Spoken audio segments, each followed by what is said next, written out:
코로나19가 2년 정도 지속되면서 현장 목회자로서 성도들의 삶을 조망해 볼 때 많은 염려가 듭니다. 영어의 속담에 눈에서 멀어지면 마음에서 멀어진다는 속담이 있죠. 현장 예배에 나오지 못하는 성도들이 믿음의 삶에 있어서 하나님께로부터 상당히 멀어진 것을 느낍니다.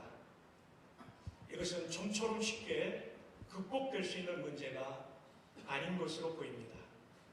도대체 이런 시대적 어려움을 우리는 어떻게 극복할 수 있을까? 이 물음 가운데 제가 찾은 해답은 동행입니다. 하나님과 동행하는 성도가 된다면 언제 어디에 있다 할지라도 그는 하나님을 사랑하며 믿음을 지키며 성도의 삶을 제대로 살 수 있다는 것을 확인하게 되었습니다. 동행이라는 주제로 성경 전체가 관통되는 것을 볼 수 있었습니다. 에녹으로부터 시작해서 노아, 아브라함, 다윗, 히스기야, 그 외에 수많은 성경의 인물들이 어려운 시대를 살았지만 믿음의 길을 지키고 하나님의 뜻을 이루는 삶을 살았던 한 가지 공통점이 있다면 그들은 인생을 혼자 살지 않고 하나님과 동행하며 살았다는 것이죠. 아모스 3장 3절에 보면 두 사람의 뜻이 맞지 않고야 어찌 동행할 수 있으며, 하나님과 동행한다는 얘기는 하나님 뜻에 내가 맞추는 거죠. 당연히 그 사람은 하나님 뜻을 묻는 사람이고 깨닫게 된 하나님의 말씀에 순종하니까 하나님 마음에 합한 사람이죠. 사도행전에 내가 이새의 아들 다윗을 만나니 내 마음에 합한 사람이다. 영어 성경에 보면 어떻게 되냐면 내 마음에 합한 사람이라는 뜻이 나를 졸졸 따라오는 사람이라고 번역할 수 있는 영어의 원문입니다. 아무리 시대가 어려워도 하나님 마음에 합하면, 하나님 졸졸 따라가면, 동행하면 우리는 시대의 어려움을 이기며 하나님의 뜻을 이루게 될 줄 믿습니다. 오늘 우리는 본문에서 하나님과 동행한 또 한 사람의 인물을 보게 되십니다. 노아입니다.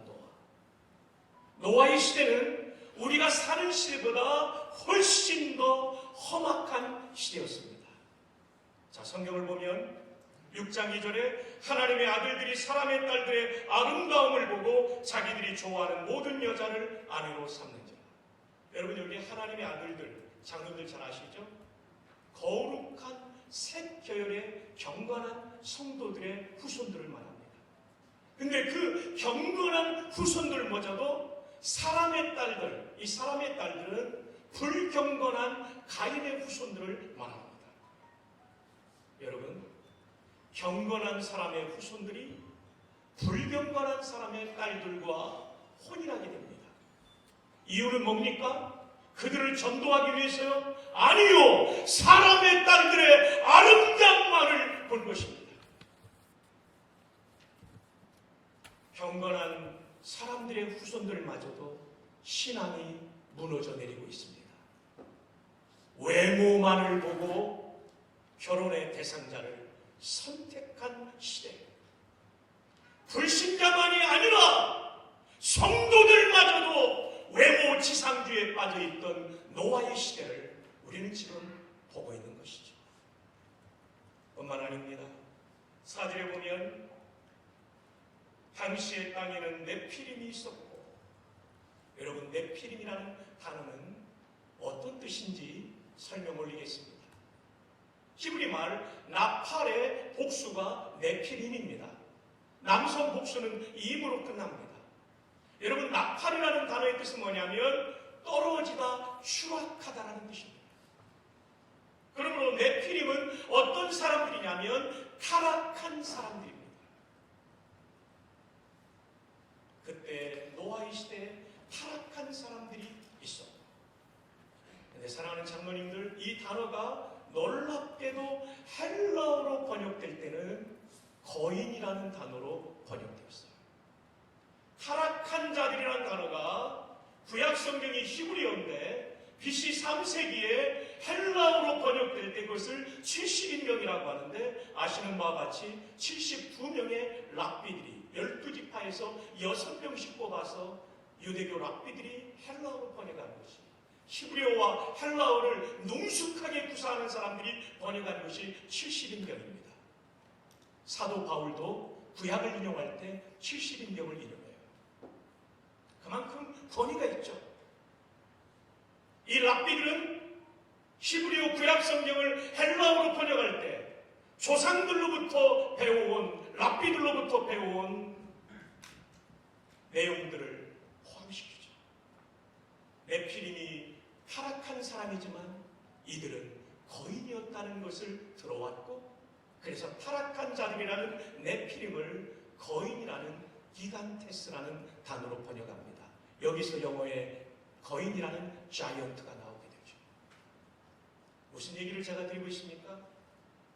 이들은 하나님의 은혜로 말미암아 키가 큰 사람으로 태어났습니다. 이들은 하나님의 은혜로 말미암아 힘있는 사람으로 태어났습니다.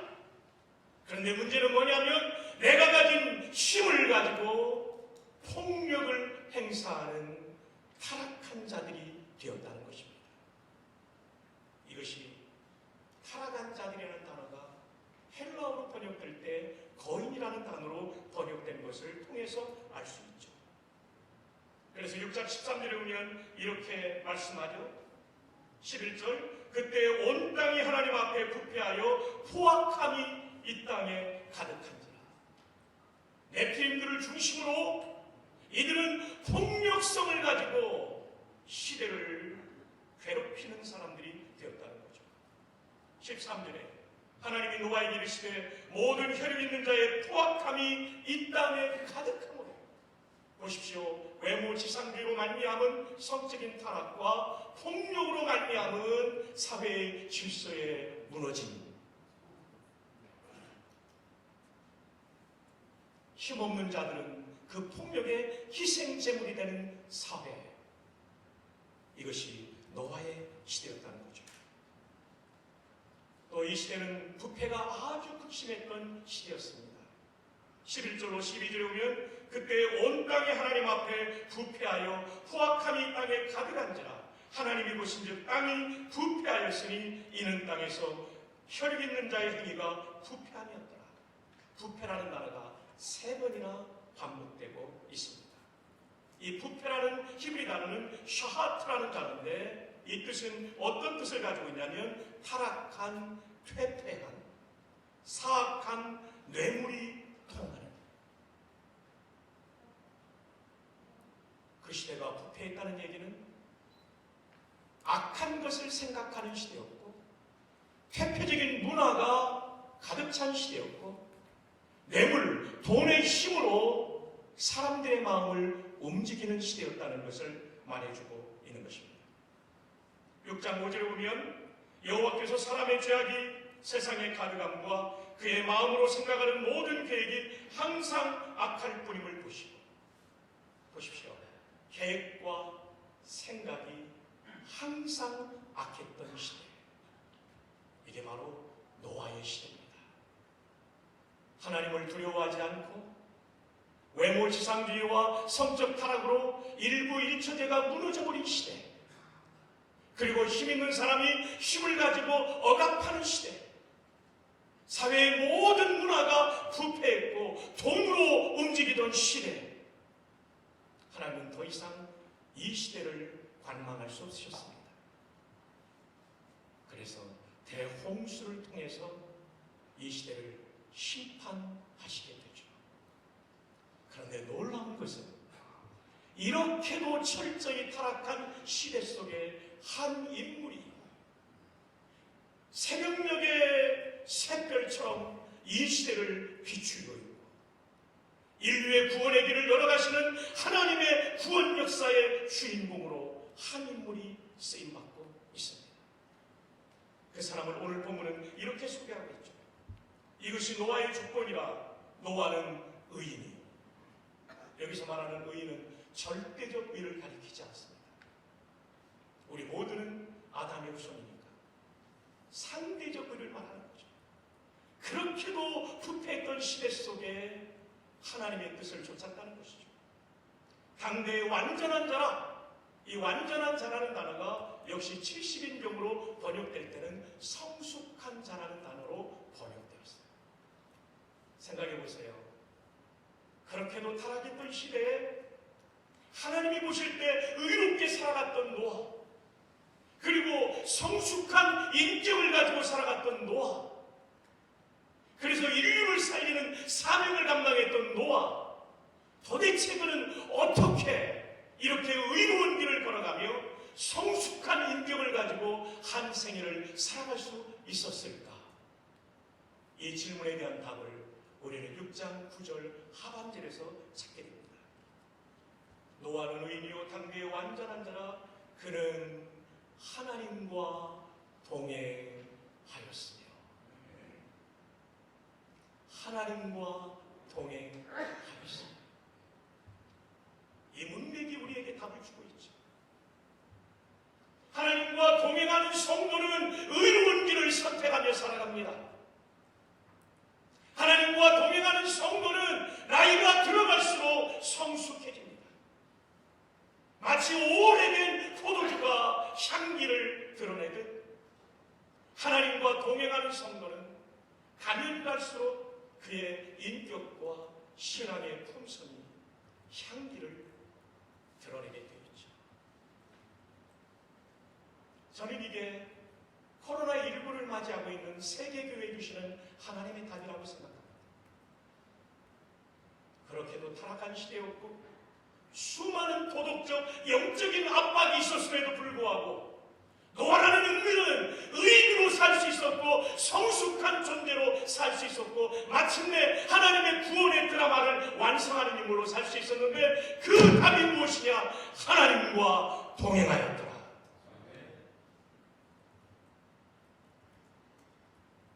목사님, 저 자신을 들여다보고 성도들을 들여다보면서 깊이 기도할 때 느끼는 건 뭐냐면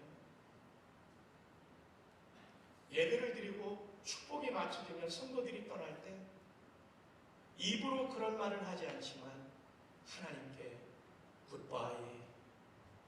굿바이 하나님, 다음 예배 때 만나요, 이런 인사를 하는 것 같은 느낌을 받아요. 왜냐하면 예배를 마치고 나면 하나님과 전혀 의논하지 않고 하나님의 뜻을 묻지도 않고 생각하고 말하고 행동하기 때문에 하나님과 동행하는 성도가 아니라 하나님을 제껴놓고 내 맘대로 살기 때문에 우리의 삶은 그렇게도 무기력하고 우리의 삶은 위험 앞에 나약한 존재로 무릎을 꿇을 수밖에 없는 것입니다. 우리가 믿는 하나님은 누구이십니까? 천지만물을 창조하신 전능하신 하나님, 오늘도 이 역사를 주관하시며 죽은 자도 살리시며 없는 것도 있게 하시는 하나님, 그 하나님과 동행한다면 우리는 그 하나님의 능력으로 어떤 어려움과 위협도 이기게 될 줄 믿습니다. 문제는 뭐냐면 동행하지 않기 때문입니다. 하나님 빼놓고 살기 때문에, 하나님 없이 살기 때문에, 전능하신 하나님의 능력을 힘입지 않기 때문에, 그저 내 힘으로 살기 때문에, 내 능력으로 살기 때문에 우리는 코로나의 위협 앞에 무너지고 있으며 인생의 고난 앞에 무너지고 있는 것입니다. 이 시대를 이기는 비결은 무엇입니까?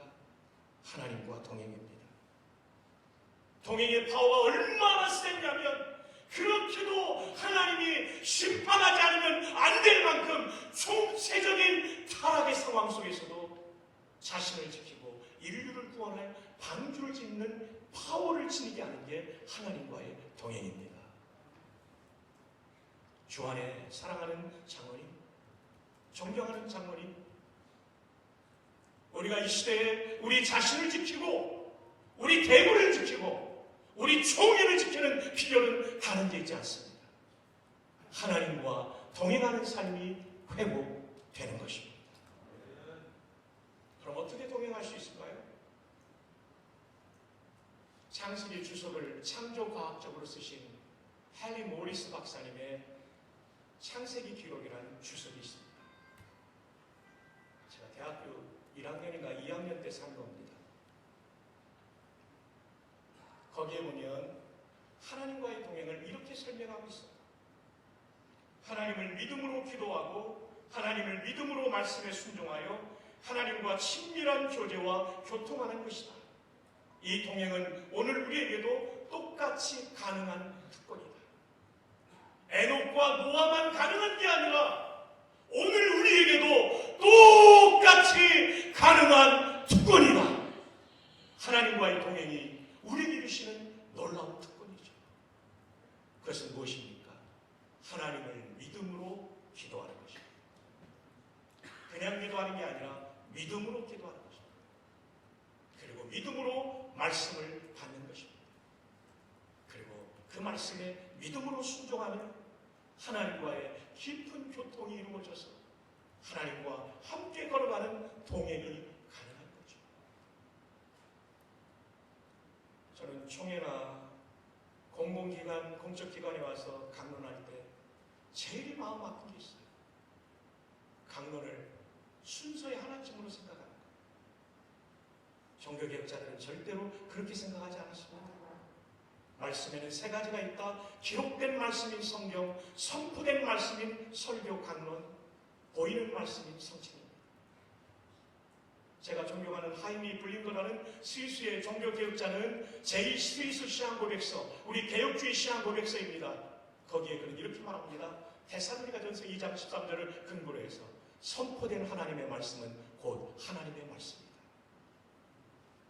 데살로니가전서 2장 13절, 너희가 우리들의 말을 받을 때에 사람의 말로 받지 아니하고 하나님의 말씀으로 받으니 진실로 그러하도다. 이 말씀이 너희 속에 역사하느니라.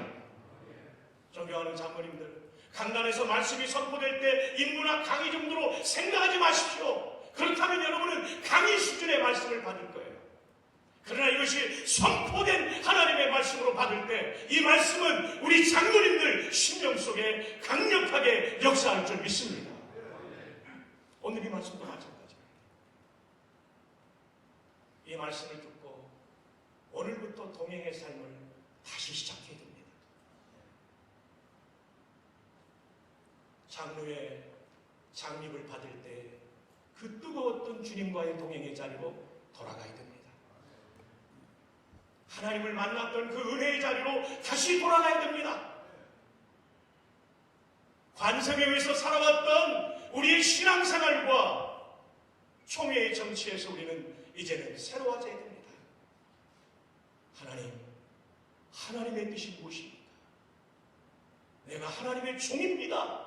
하나님의 뜻을 행하겠습니다. 이 세 가지 질문을 던지시는 게 중요합니다. 지금 제 생각이 하나님의 뜻에 맞습니까? 생각에서부터 동행해야 돼요. 하나님, 지금 제가 하려는 말이 하나님의 뜻에 맞습니까? 내가 지금 내뱉는 말이 하나님의 뜻을 이루는 것입니까? 아니면 거역하는 것입니까? 하나님, 제가 지금 하려는 행동이 하나님의 뜻에 맞습니까? 내 행동 하나가 분수령이 될 수 있습니다. 우리 교회와 우리 노예와 대구 지역과 우리 총회의 분수령이 될 수 있습니다. 하나님, 나는 과연 노아처럼 하나님과 동행하며 하나님의 구원 역사 120년 동안 그 힘든 그 배를 지으면서 수많은 사람의 조롱을 받지만 하나님의 뜻을 위하여 내가 이 길을 가야 합니다. 이런 사명감으로 걸어가시지 않으시겠습니까? 짧은 인생 속에 우리는 하나님 앞에 설 준비를 해야 됩니다. 관행과 관성에 의해 살아온 하나님의 사람이 될 것인가? 아니면 시대를 역류하며 하나님의 뜻을 세워가는 종들이 될 것인가? 동행의 파워는 시대의 관행을 거스르며 하나님의 뜻을 이룰 수 있다고 믿습니다. 이제 이 말씀만 드리고 오늘 말씀을 마치려고 합니다. 제가 국방대학원 부목사로 있을 때 해군 사관학교를 나온 사람들, 육군 사관학교를 나온 사람들, 공군 사관학교를 나온 소령급 장교들과 함께 중고등부를 지도했습니다. 거기에서 장군들이 많이 나왔죠. 그들은 정말 새벽기도의 용사들이었습니다. 지금까지도 그들은 새벽기도를 거르지 않는, 이제 거의 다 60이 되었죠. 그 중에 한 사람이 아덴만 여명작전의 청해부대장, 해군 대령이었죠. 그 당시 조용주 안수 집사님입니다. 제가 미국 목회를 마치고 부전교회에 부임했고 몇 년 지나지 않아 연락이 닿았습니다. 목사님, 제가 이제 청해부대장으로 출항을 앞두고 있는데 기도해 주십시오. 같이 기도합시다. 근데 제가 깜짝 놀랐어요. 옛날 부전동 예배당 제 목양실에 해군 대령이 군복을 입고 무릎을 꿇는 거예요. 나이가 저보다 2살밖에 적지 않습니다. 제가 깜짝 놀랐어요. 집사님 그러지 마십시오. 그냥 해도 됩니다. 소파에 앉으십시오. 아닙니다.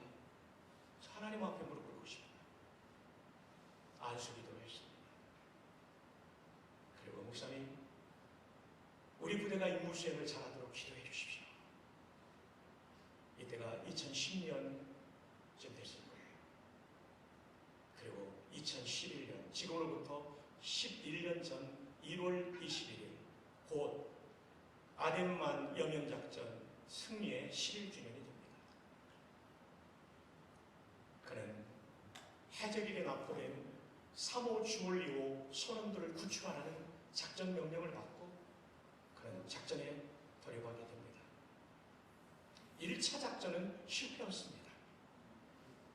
해적들은 AK 소총과 RPG로 무장해 있었고 우리 UDT 대장과 UDT 장병 한 사람이 부상이 있게 됩니다. 철수했습니다. 여러분, 이 얘기는 무슨 얘기냐면 실패한 지휘관은 군생활이 이제는 끝날 수 있다는 위기예요. 그런 큰 위기를 안게 된 거죠. 그분은 해군 사관학교를 우등으로 졸업하고 국방대학원에서 안보학 석사, 그리고 영국의 어포닐 대학교에서 국제정치 박사학위를 받은 사람입니다. 전투병과 장교로서는 쉽지 않은 학력과 경력을 갖춘 인물이었어요. 근데 이제 옷을 벗어야 될 위기의 상황에 벅찬 거예요. 그는 이 문제를 놓고 함장실에 엎드려요. 하나님, 살 길을 열어주십시오. 하나님, 저 해적에게 납포된 석희균 선장과 소련들을 살릴 수 있는 길을 열어주시옵소서. 우리 해군의 명예를 다시 살릴 수 있도록 길을 열어주십시오. 간절히 기도하고 그는 함장석에 앉아 늘 그랬듯이 영어로 NIV 성경을 틀어놓게 됐어요.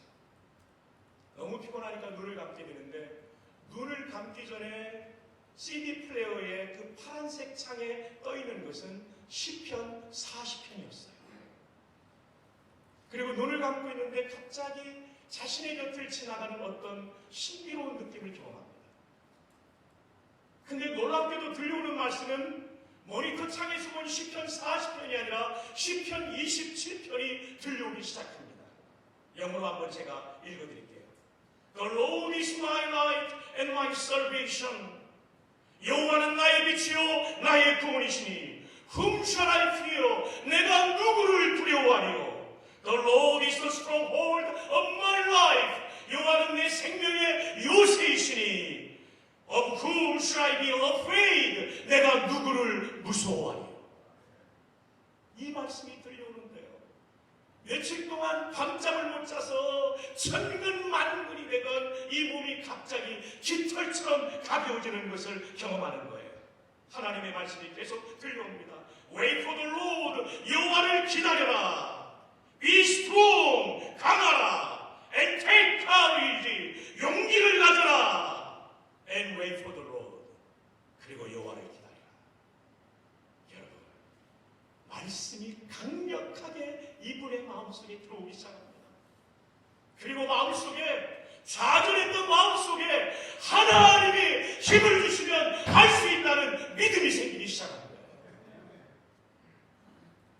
그는 이 자리에서 일어났습니다. 여러분, 우리 군대생활 다 알죠? 지휘관이 무너지면 그 부대는 무너집니다. 지휘관이 일어서니까 부대가 살아나요. 말씀을 받고 기도하는 가운데 하나님께서 어떤 마음을 주시냐면 내가 너와 함께 할 것이다. 그러나 네가 위험을 무릅쓰라 라는 말씀을 주신 거예요. 그는 기도하면서 하나님 이순신의 거북선을 우리에게 주옵소서. 그가 쓸 수 있는 거북선은 뭐였냐면 구축함을 사모지를 위해 좌현에 대고 링스의 길을 우연에 대고 공격하는 거예요. 위협 사격을 통해서 해적들을 위협한 다음에 UDT가 올라가는 거예요. 근데 이것은 굉장히 무모한 작전입니다.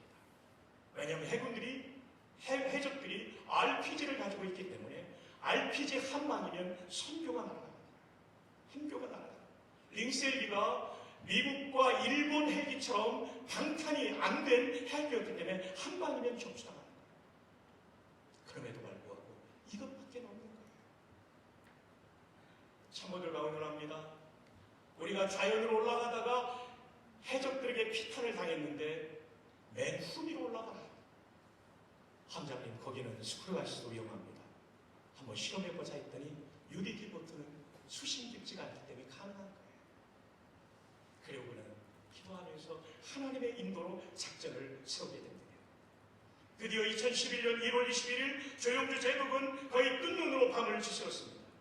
그리고 평소에 오던 말씀을 아덴만의 새벽에 새벽 4시에 3시에 암송합니다. 사람이 감당할 시험밖에는 너희에게 당한 것이 없나니 오직 하나님을 믿고사 감당치 못할 시험당함을 허락지 아니하시고 시험당할 즈음에 또한 피할 길을 내사 너희로 능히 감당하게 하시느니라. 여러분 평신도가 기가 막히지 않아요. 그러면서 그는 작전 명령을 하달하기 전에 3번 하나님 앞에 기도하기로 마음에 결정을 합니다. 새벽 3시 전장용 기상을 시켰습니다. 새벽 4시 총원 전투 배치가 완료되었습니다. 05시 42분 공격 명령을 내리기 전까지 조영주 제독은 그 당시 대령이죠. 화장실에 간다는 얘기를 하면서 함장실에 가서 기도합니다. 하나님 이 작전을 보호하여 주옵소서. 저 선원들을 살리게 하여 주옵소서. 우리 장병들 피해 입지 않고 승리하게 하여 주시옵소서. 짧지만 애절한 기도를 3번이나 했다고 합니다. 그리고 그는 현장에서 목숨 걸고 구출작전하는 링셀기와 UDT 대원들을 생각하면서 그는 안전한 전투지휘소, 방어받은 전투지휘소에서 지휘하지 않습니다. 함교로 올라갑니다. RPG 한 방이면 날아갈 수 있는 함교에 참모들이 함장용 방탄조끼를 주었지만 그는 방탄조끼를 벗어버립니다. 네가 위험을 무릅쓰라는 하나님의 감동을 주셨기 때문에 해군 사관학교에 다닐 때 포연 탄우, 포탄의 윤기가 자욱하고 총탄이 깃발처럼 쏟아지는 데서도 지휘관은 장병들과 함께 있어야 된다는 이 교훈을 기억하면서 그는 함교에서 지휘를 하게 됩니다. 구축함과 헬기에서 사격으로 해적들을 어느 정도 제압하고 드디어 2011년 1월 21일 06시 10분 UDT에 등반 명령을 내립니다. 10분, 17분 만인 27분 우리 UDT는 석혜근 선장을 비롯한 선원 13명을 구출했습니다. 09시 54분 배는 격실이 많잖아요. 57개의 격실에 대한 수색을 완료합니다. 해적 8명 사살, 5명 생포, 선원 21명 전원 구출. 아군의 피해는 전무합니다라는 보고를 받습니다. 사랑하는 장로님들, 이것이 얼마나 대단한 작전인지 압니까?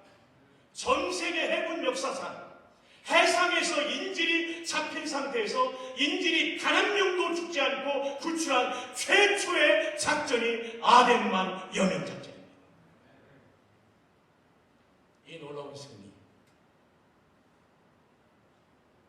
1차 작전으로 무너져 내린 지휘관이 일어섰기 때문인데 어떻게 해서 일어났냐면 기도와 말씀으로 일어나는 거죠. 본고로부터 수천 마일, 수만 마일 떨어진 저 아프리카의 아덴만에 있었지만 거기서 하나님과 동행한 한 사람의 지휘관 때문에 아덴만 여명작전은 승리한 줄 믿습니다. 동행의 파워가 바로 이것입니다. 우리도 하나님과 동행하면 우리 삶의 승리를 하나님께서 허락해 주실 줄로 믿습니다. 말씀을 맺습니다. 우리가 사는 시대는 노아의 시대만큼이나 힘든 시대입니다. 우리가 사는 시대는 조영주 제독이 경험했던 1차 작전의 실패만큼이나 우리에게 커다란 압박이 있는 시대를 우리는 살아가고 있습니다. 그러나 사랑하는 장로님들, 우리는 승리할 수 있습니다. 하나님이 계시기 때문입니다. 하나님과 동행하면 가능하기 때문입니다. 2021년도에는 하나님과 동행함으로 말미암아 승리하시는 장로님들, 그리고 대구 지역 장로회가 되기를 주님의 이름으로 축복합니다. 기도하겠습니다.